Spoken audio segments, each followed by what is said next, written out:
Hey, salut à tous, c'est Loïc, j'espère que vous allez bien. Donc le titre est volontairement aguicheur. Pourquoi les ultras sont-ils dangereux?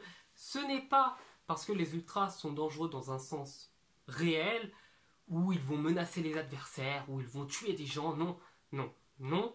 Les ultras ne sont pas des hooligans, ce ne sont pas des brigands ni des voyous. Ce sont simplement des supporters qui viennent encourager leur club.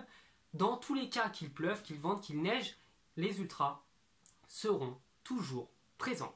Donc, j'ai décidé de vous en parler quand même, parce que beaucoup de gens ont des chaînes sur YouTube qui parlent de football, mais pas un, écoutez-moi, pas un n'a parlé forcément des ultras et de la répression qu'il y a sur les supporters. C'est quand même aberrant parce que, à mon sens, les ultras sont les seules personnes avec les supporters qui sont utiles dans un stade. Dans le sens où des touristes ou des simples spectateurs ne servent à rien. Des gens qui viennent au stade parce qu'ils ont une invitation ne servent à rien. Des mecs qui, quand leur équipe perd 2-0, se lèvent et partent du stade ne servent strictement à rien. Et honnêtement, je préfère avoir un stade avec seulement 5 à 10 000 supporters ultra plutôt que des super grosses structures à 95 000 places comme à Barcelone où il n'y a personne.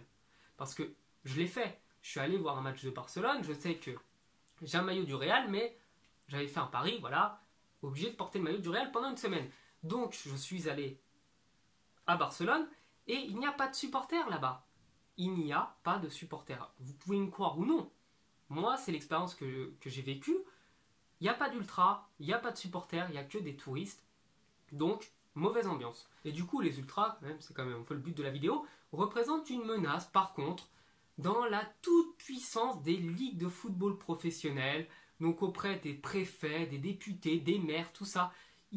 Comment dire, il y a un certain danger. On sent que ces gens-là qui sont à la tête des gouvernements, à la tête des clubs, se sentent en danger avec les ultras, se sentent menacés. Et donc j'ai décidé de vous en parler en vidéo et de vous parler de quelques points sur lesquels les ultras, en effet, peuvent peser et peuvent représenter une menace.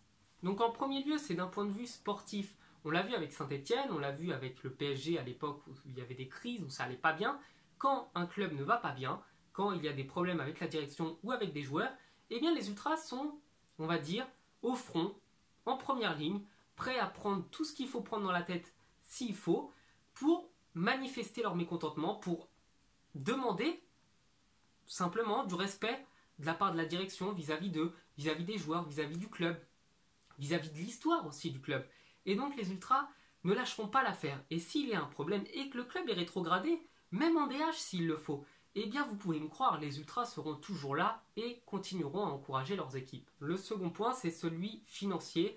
S'il y a des problèmes et que la direction décide de mettre des prix totalement exorbitants, abusifs et non justifiés, eh bien les ultras vont être là pour faire des grèves, pour faire des banderoles, ou même s'il le faut, n'hésiteront pas à envoyer un fumigène ou deux sur la pelouse pour que le club paye une amende et pour montrer leur mécontentement. En gros, soit vous n'augmentez pas les prix, soit à chaque match on va mettre ça, on va lancer des fumigènes, vous allez prendre des amendes et vous allez perdre de l'argent.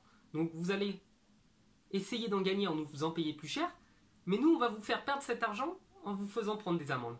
Donc les supporters et les ultras représentent quand même une certaine force de contestation auprès des clubs. Le troisième point, c'est les contrôles. Donc les ultras, c'est pas qu'ils sont incontrôlables, loin de là, mais c'est simplement que ce sont des gens qui ne se laissent pas faire, ils ne se laissent pas écraser, ils ne se laissent pas marcher sur les pieds, et malheureusement pour la Ligue, eh bien eux souhaiteraient, la Ligue, avoir des gens comme une sorte de petite pâte à modeler, voilà, dans le stade qu'on peut prendre, qu'on peut émietter, qu'on peut mettre un peu partout, qu'on peut parquer dans des stades comme des animaux, qui ne diront rien de toute manière puisque ce sont des consommateurs. Et donc les ultras, eux, demandent à ne pas être vus comme des consommateurs ou des clients, mais comme des supporters à part entière et comme des membres du club. Le quatrième point, c'est celui sentimental. Donc les ultras et les joueurs ne forment qu'un, ce ne sont que les membres d'une seule et même famille qui représentent le club. Des dirigeants de club peuvent venir et partir, il n'y a pas de problème, on ne les retient pas. Perper, Grail, tous ces mecs-là que je cite, ils sont partis. Et le PSG est toujours là, et les ultras sont toujours là. Donc ces mecs-là n'étaient que des pions, et ça représente aussi un danger pour eux, dans le sens où ils savent que eux peuvent partir, mais les ultras ne partiront pas. Et quoi que vous fassiez, vous ne tuerez jamais le mouvement ultra. Et du coup, c'est pour ça que je vais vous emmener à la conclusion de cette vidéo, c'est la répression. Parce que c'est le seul moyen que les dirigeants ont trouvé pour lutter. Parce que, comme on l'a vu sur ces 4 points, sentimental, financier, sportif, pouvoir de contestation, tout ça, et ils savent que c'est risqué pour eux. C'est un petit peu comme dans un gouvernement, quand il y a des gens qui sont à l'opposition, qui s'opposent, qui sont tout le temps là, qui ne lâchent pas l'affaire, qui ne lâchent pas le combat. Et bien du coup, on trouve n'importe quel moyen pour les empêcher d'agir. Et la répression est bel et bien le meilleur moyen qu'ils ont trouvé. Donc ça se base sur des arrêtés, sur des interdictions de stade et sur des huis clos. Donc on l'a vu à de nombreuses reprises, tout le temps, tout le temps, tout le temps. Même s'il n'y a pas de raison, il y a des déplacements qui sont interdits. Il y a des mecs qui se prennent des IDS.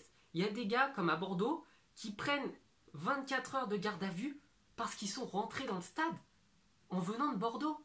Les gars sont venus sans maillot, sans écharpe, sans abonnement. Ils n'ont même pas forcément chanté pour Bordeaux. Et ce sont même les supporters adverses qui les ont aidés à rentrer dans le stade. Et qu'est-ce qui s'est passé? Ils prennent 24 heures de garde à vue. Ils prennent des IDS. Et je connais beaucoup de gens comme ça qui ont pris des IDS préventives. Soi-disant, ils auraient participé à des bagarres, à des rixes. Sans preuve.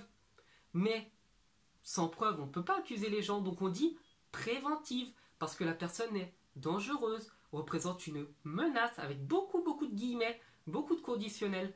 Et du coup, les clubs, eux, ça les dérange. Ça les dérange d'avoir ces gens-là.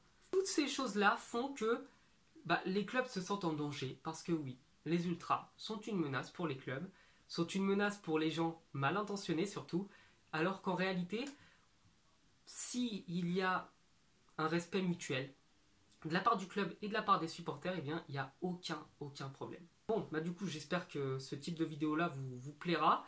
Donc, c'était, voilà, mon petit coup de gueule, on va dire.